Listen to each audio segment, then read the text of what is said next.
마른 땅으로 건너갔더라. 마른 땅으로 건너갔더라 제목으로 말씀 전하겠습니다. 함께 읽은 여호수아 3장은 이스라엘이 요단강을 건너는 이야기입니다. 그래서 한자로 요단강 도하 이렇게 제목을 붙이기도 하는데요. 앞에 잠깐 좀 이렇게 살펴봤던 내용들을 정리해 보면 1장에서 강하고 담대하라 하나님이 말씀하셨어요. 하나님의 말씀에 이스라엘 지도자 여호수아의 마음이 강하고 담대해졌죠. 2장에서 그 기생 라합을 통해 정탐꾼들이 하나님의 약속이 진짜라는 걸 확인했죠. 가나안 땅을 주시겠다는 약속, 그 약속 진짜였습니다. 가나안 사람들 마음이 무너졌고요. 겁에 질렸습니다. 여호수아에게 보고했어요. 보고를 들은 이스라엘 사람들의 마음 강하고 담대해졌습니다. 이제 3장 여호수아와 이스라엘이 하나님 약속하신 땅을 차지하기 위해 출발을 하죠. 언약궤를 앞세우고 2000규빗, 한 900m에서 1km 정도의 이렇게 거리입니다. 그 정도 거리를 떨어뜨리고 그 뒤에서 언약궤를 바라보면서 가나안 땅을 향해 나아갔어요. 하나님의 인도하심 따라 한 걸음 한 걸음 걸어간 것이죠. 평소의 요단강은요, 폭이 30m, 깊이가 1m 정도밖에 되지 않아요.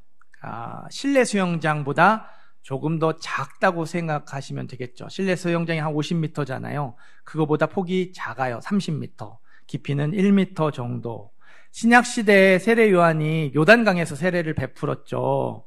예수님이 세례 요한에게 세례를 받으셨어요. 그 장면, 이렇게 그림들 보셨을 텐데 그 그림들의 물이 어디쯤 와 있었던가요? 대부분 허리춤으로 그리고 있어요.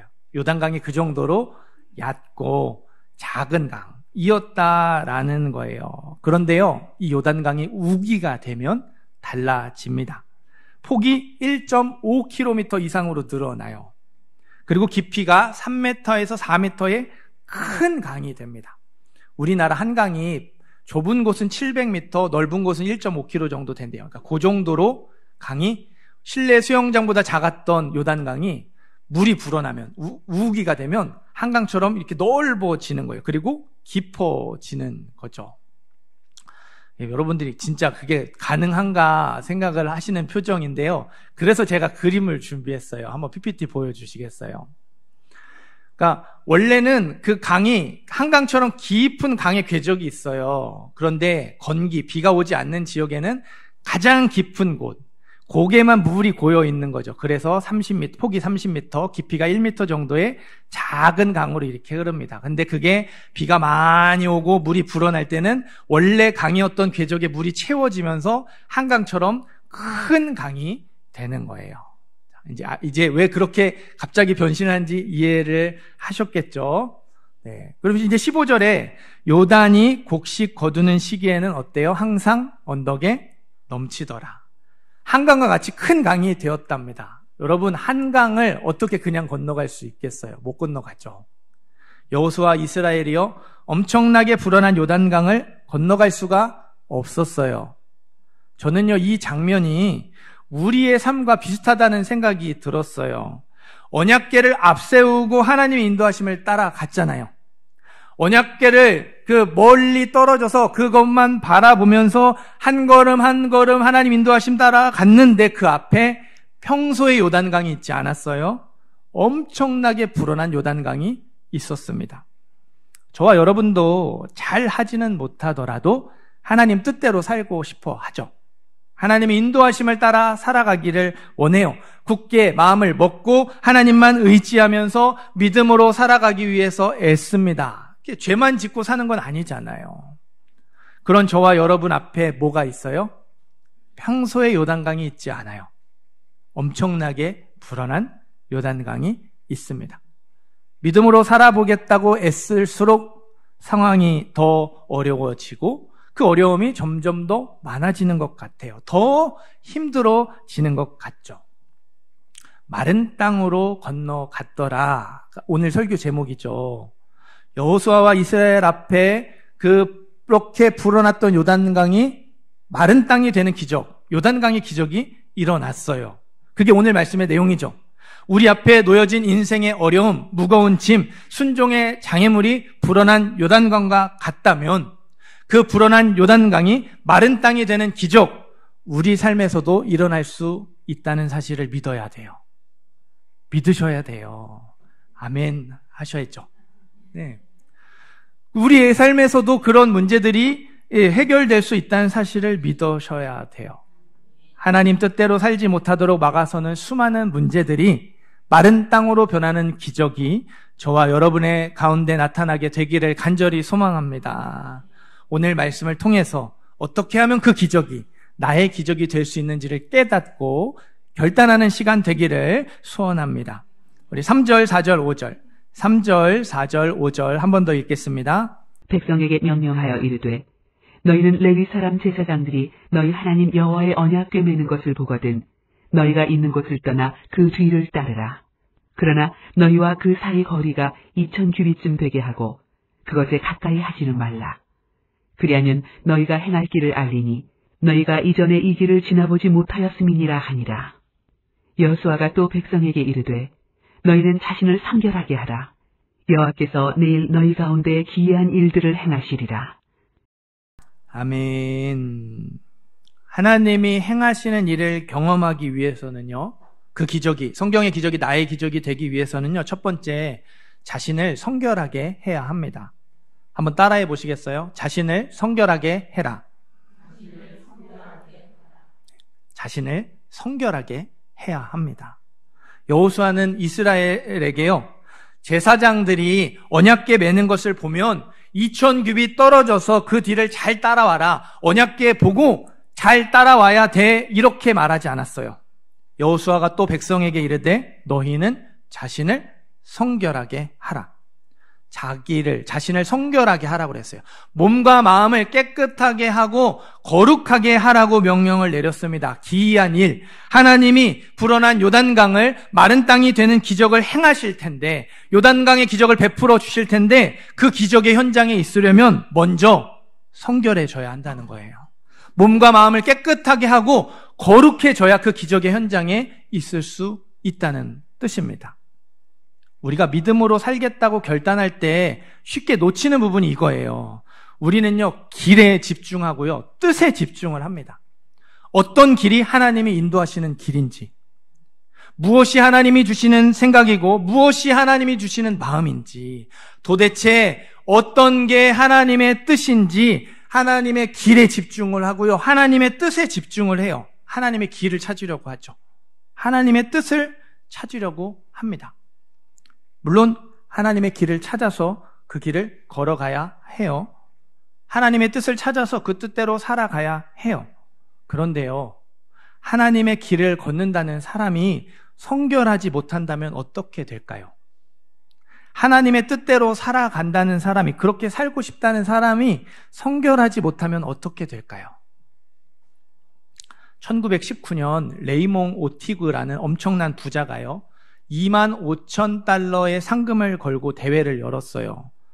25,000달러 상금을 받을 수 있는 조건은 딱 하나입니다. 미국 뉴욕에서 프랑스 파리까지 한 번의 비행에 성공하는 거예요. 뉴욕에서 출발을 해서 중간에 들르는 것 없이, 중간에 어떤 기름을 받는 과정 없이 한 번에 프랑스 파리까지 안전하게 착륙을 하면 25,000달러 상금을 주겠다고 했어요.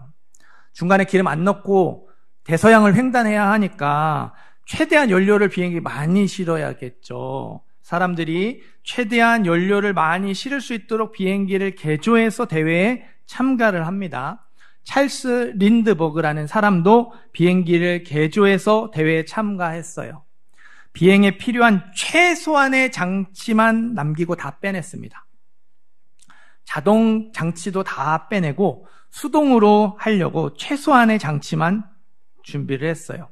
어느 정도로 독하게 준비를 하냐면요, 그 당시는 우리 최첨단이 아니니까 1919년 정말 옛날이잖아요. 지도, 우리 옛날에 내비게이션 없이 이렇게 지도 보고선 차 이렇게 운전하듯이 비행기도 이제 항로 지도가 있었나 봐요. 두껍게 있었겠죠.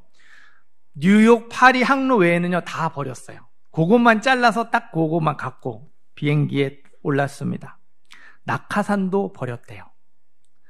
지도랑 낙하산 무게가 얼마나 되겠어요? 이거 해봤자 10kg도 안 될 거예요. 그런데 그 10kg 때문에 연료가 부족해질까봐 버립니다. 음식도요, 샌드위치 5조각, 물 1리터가 전부였습니다. 나는 조금만 먹고, 최소한으로 먹고 버티면서 비행을 하겠다는 각오죠.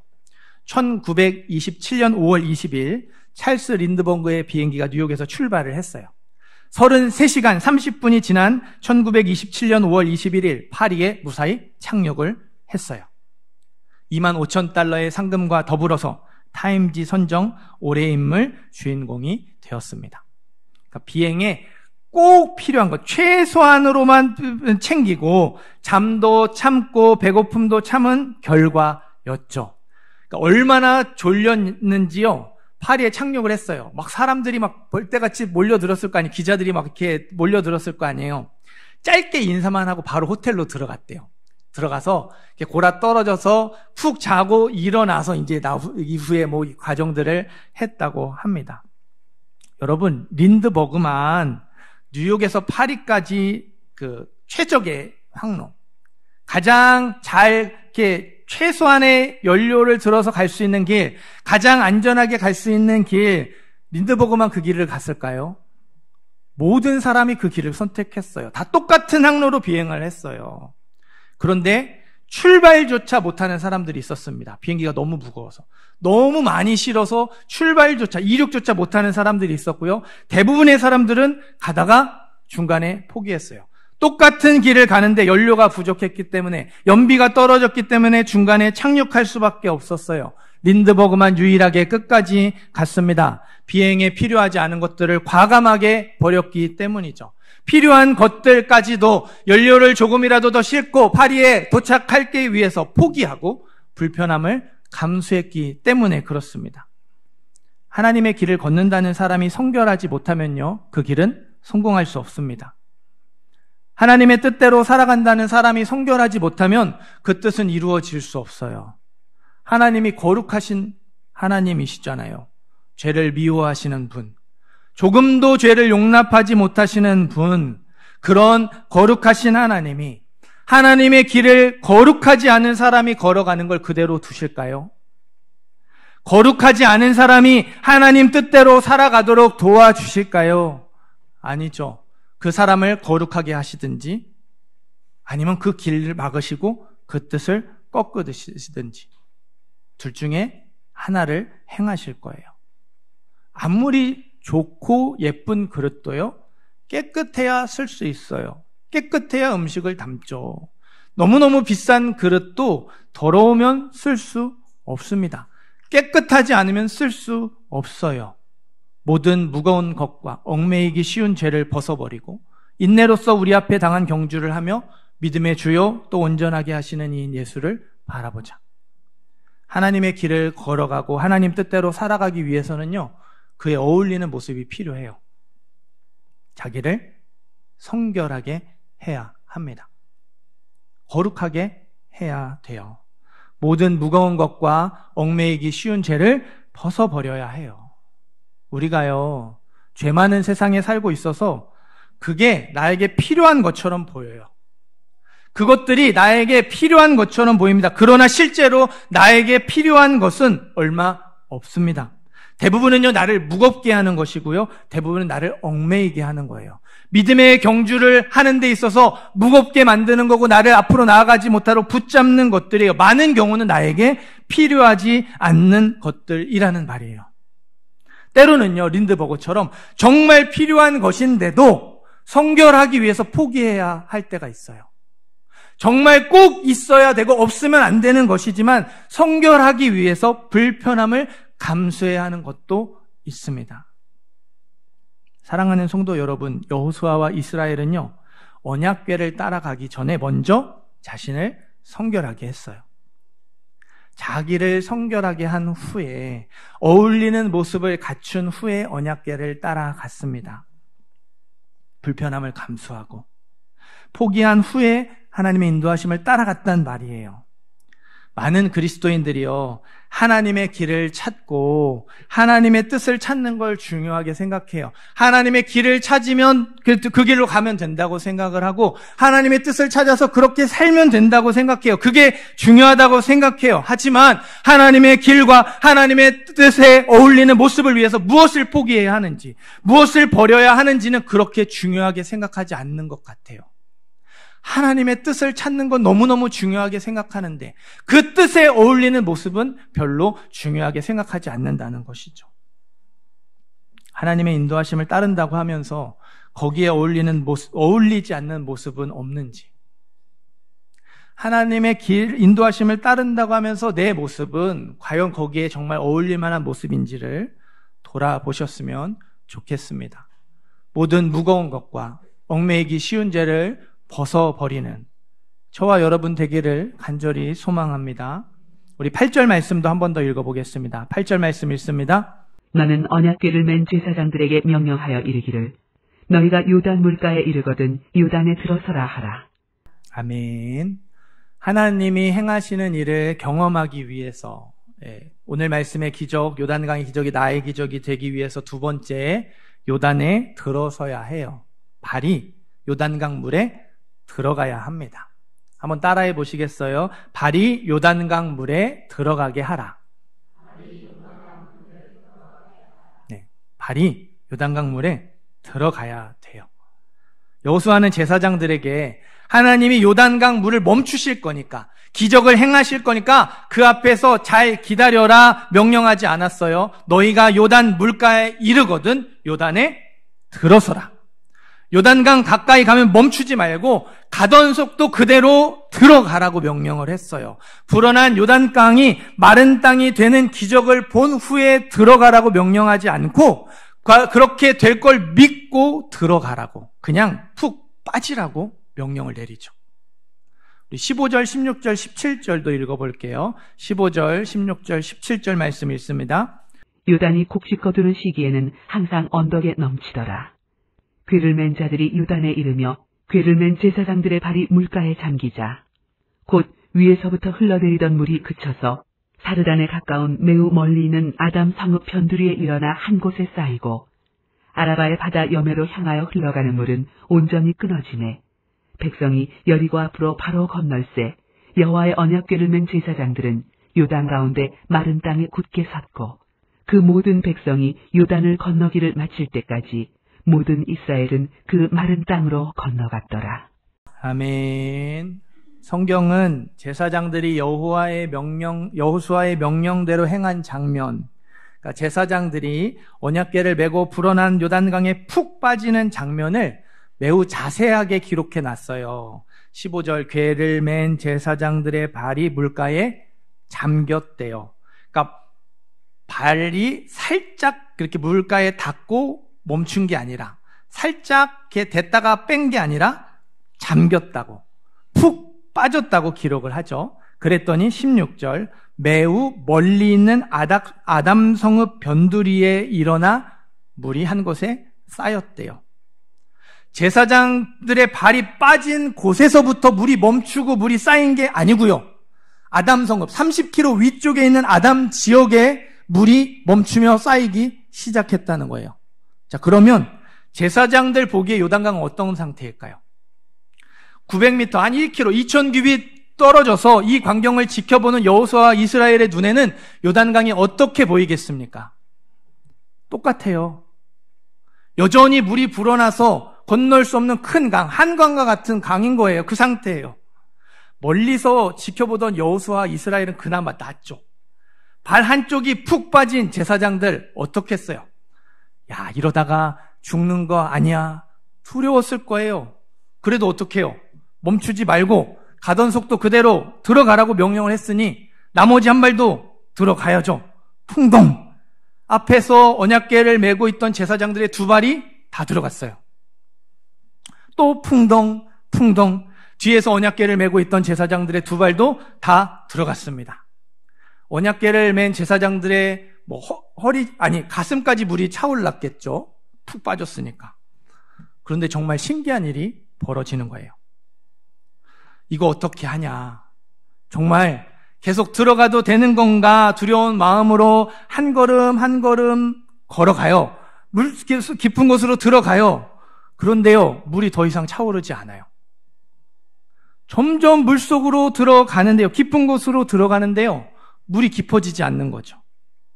계속 가슴 언저리에 있는 거예요. 이게 무슨 일인가? 아직 깊은 곳에 안 왔나? 이렇게 정말 물이 멈추는 건가? 그런 긴가민가하는 심정으로 가는데요, 앞으로 가면 갈수록 어떻겠어요? 물이 허리춤으로, 무릎으로, 발목으로 점점 내려가는 거예요. 저 멀리 30km 위쪽에서 물이 멈춘 결과가 서서히 나타나는 거죠. 그리고 17절, 여호와의 언약궤를 맨 제사장들이 요단 가운데, 한가운데 가장 깊은 곳에 도착했을 때에 마른 땅에 굳게 섰고 요단강이 완전히 마른 땅이 되었습니다. 요단강의 기적이 일어났어요. 홍해의 기적은요, 이스라엘이 지나가기 전에 완전히 마른 땅이 됐죠. 바다가 갈라지고 벽이 되어서 땅이 말랐어요. 그래서 그 길을 건너갔습니다. 요단강의 기적은요, 언약궤를 맨 제사장들의 발이 완전히 빠지고 그 제사장들이 한가운데 도착했을 때에 비로소 완전히 마른 땅이 되었어요. 우리가 원하고 기대하는 기적은 홍해의 기적이죠. 근데 눈앞에서 완전히 바다가 갈라져서 땅이 말라고 갈 수 있는 형편이 되기를 바래요.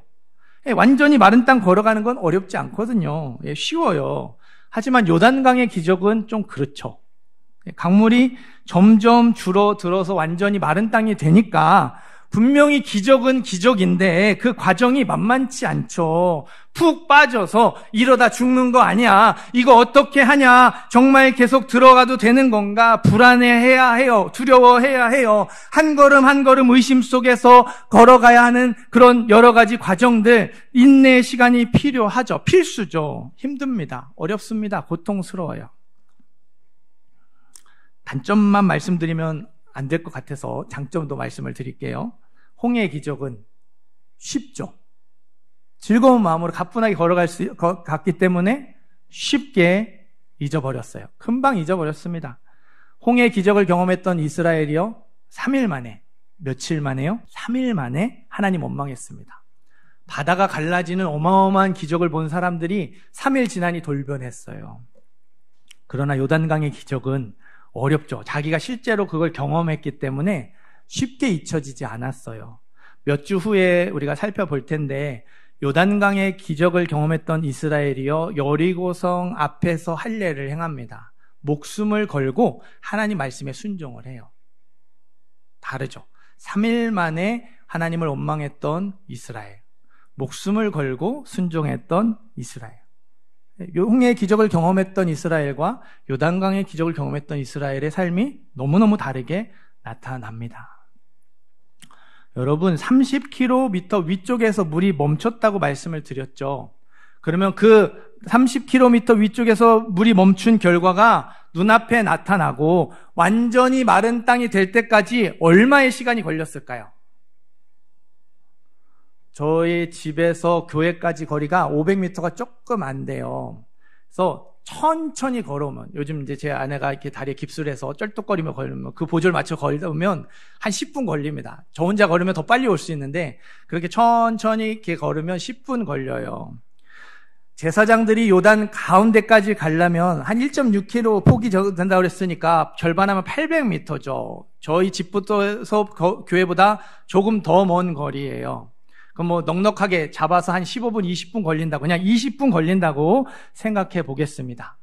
가운데까지 가는데 20분 걸렸겠죠? 그 말은 뭐예요? 20분 동안 물속에서 한 걸음 한 걸음 걸어갔다는 뜻이에요. 그 20분의 시간이 제사장들에게, 그리고 그 광경을 지켜보는 여호수아 이스라엘에게 얼마나 길게 느껴졌겠을까요? 설교를 시작하면서 우리 앞에 놓여진 인생의 어려움, 무거운 짐, 순종의 장애물이 불어난 요단강과 같다고 말씀을 드렸어요. 그렇다면 우리 삶에 불어난 요단강이 마른 땅이 되기까지는 얼마의 시간이 필요할까요?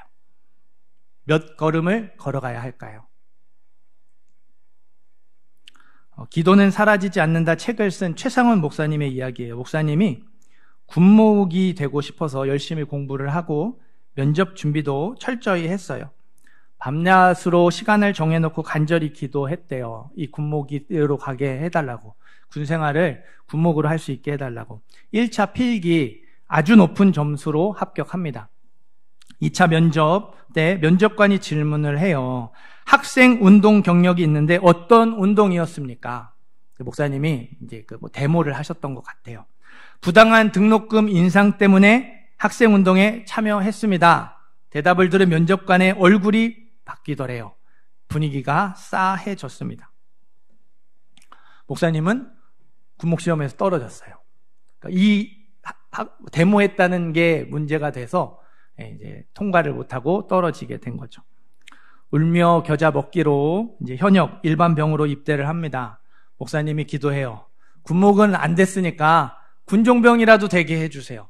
군종병으로 군생활하게 해주세요. 간절히 기도했어요. 그런데요, 공병대로 자대 배치를 받았어요. 군종병이 아니고 일반 공병대원. 콘크리트 만들고 삽질하고 막노동. 군생활 내내 막노동 했답니다. 아무 일도 일어나지 않았대요. 중간에 군종이 되거나 그런 게 아니라 그냥 열심히 막노동하고 삽질하다가 제대하셨대요. 이렇게 기도를 안 들어주시나 마음이 들어서 군생활 내내 속상했다고. 아무 보람도 없이 고생만 잔뜩 하고 군생활이 끝났다고 이야기를 이렇게 하셨습니다. 그리고 시간이 흘러서 목사님이 아프리카 선교사로 파송을 받아 케냐에 도착을 합니다. 언어 훈련을 마치고 사역에 이제 투입이 되어 얇은 합판으로 지붕을 덮은 교회에서 예배를 드리는데요. 얇은 합판, 거기에 그 아프리카 뜨거운 햇볕이 내리쬐니 얼마나 뜨겁겠어요. 그 안이 찜통이었대요. 가만히 있어도 땀이 줄줄 흐르더랍니다. 목사님의 생각에 이곳에 콘크리트 건물로 지어진 교회가 하나 있었으면 좋겠다. 이 간 생각이 드는데 문제는 그 동네에 콘크리트 건물을 지어본 사람도 없고 심지어 콘크리트 건물을 한 번도 못 본 사람이 태반이래요. 그런데 그 동네에 콘크리트 건물을 지어본 사람이 딱 한 사람 있어요. 누구예요? 그쵸, 목사님이죠. 건축 자재를 구매하러 시장에 갔는데 그 익숙한 재료와 도구들을 보면서 너무 반가웠대요. 눈물이 날 뻔했답니다. 하나님이 이때를 위해 나를 공병대에 보내신 거구나. 그 시절 고생했던 경험, 아무 일도 일어나지 않고 기도한 대로 이루어지지 않고 군생활이 끝났는데 그게 의미가 없었던 게 아니라 헛되지 않았다라는 사실을 깨달으며 감격했대요. 콘크리트를 섞고 뼈대를 세우고 공병대 시절 기억해가면서 건물을 세워갔답니다. 공병대가 아니었다면 배우지 못했을 기술들이요, 공사 과정마다 결정적인 도움이 되었답니다. 목사님이 이렇게 고백했어요. 8년 후의 일까지 앞서 예비하시는 분이 우리 하나님이시다. 목사님이요, 언약궤를 맨 제사장들처럼 불어난 요단강에 멈추지 않고 들어갔죠. 푹 빠졌어요. 그런데 아무 일도 일어나지 않았죠. 물이 안 줄어들었어요. 계속 그대로였어요. 군생활 2년 동안 그냥 그대로였습니다. 하지만 8년, 한참의 시간이 흘렀을 때 나도 모르는 사이에 조금씩 그 물이 줄어들고 있었고 결국엔 완전히 마른 땅이 되었다는 사실을 깨닫게 되었죠. 얼마 걸렸어요? 8년 걸렸습니다.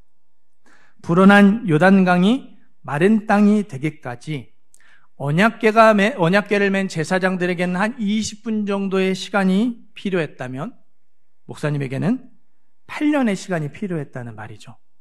그러면 저와 여러분에게는 얼마의 시간이 필요할까요? 불어난 요단강이 마른 땅이 될 때까지 얼마의 시간이 걸릴까요? 제가 자꾸 시간을 강조하는데요, 의도가 있어요. 20분, 8년, 이 시간들은요, 우리가 생각하는, 우리가 지금 이렇게 인지하는 그 시간이 아니에요. 하루, 이틀, 일주일, 1년, 그 시간이 아닙니다. 하나님의 시간이에요. 하나님이 정해놓은 시간입니다. 만약에요, 제사장들이 요단강에 푹 빠졌어요. 뒤에 있는 제사장들까지 다 들어갔어요. 한 걸음씩 다 들어갔는데 너무 두려워요. 가슴까지 물이 차오르니까 못 걸어갈 것 같아요. 그래서 두려워 벌벌 떨면서 그 자리에 가만히 서 있었다면 20분 후에 마른 땅이 되었을까요? 아니에요. 30km 위쪽에서 물을 멈추실 수 있는 하나님이 제사장들이 가운데까지 가는 시간과 물이 완벽하게 마르는 그 타이밍을 못 정하시겠어요? 그걸 정확하게 계산을 못 하시겠어요? 안 가면 물이 안 흐르는 거죠. 안 멈추는 거예요. 안 주는 거예요. 목사님이 그 2년의 시간 하나님이 군목 가게 해달라고, 군종병 가게 해달라고 기도했는데 아무 일도 일어나지 않아서 그냥 그렇게 원망하고 불평하고 자기의 뜻대로 살았다면 8년 후에 이런 고백을 하지 못했겠죠. 그럼에도 불구하고 하나님의 뜻대로 살았기 때문에 8년 뒤에 이런 고백을 할 수 있게 되었다라는 거예요. 그렇기 때문에 우리가 해야 할 것은요, 언제 마른 땅이 될까? 나의 이 문제가 언제 마른 땅이 되고 내 가슴가에 차오른 이 물이 언제 줄어들까? 이거를 따지는 게 아니고요. 그 불어난 요단강이 마른 땅이 되는 기적이 나에게도 내 삶에도 일어날 수 있다는 사실을 믿고 걸어가는 거예요. 한 걸음 한 걸음 걸어가는 겁니다. 하루하루를 믿음으로 살아가는 거예요. 우리가 한 걸음을 걸어가야 하나님의 시간표가 흘러가요. 우리가 하루를 믿음으로 살아가야 그 시간이 흘러가는 거예요. 우리가 멈춰 있으면 우리의 시간은 흘러갈지라도 하나님의 시간은 흘러가지 않겠죠. 시간은 하나님이 정하십니다.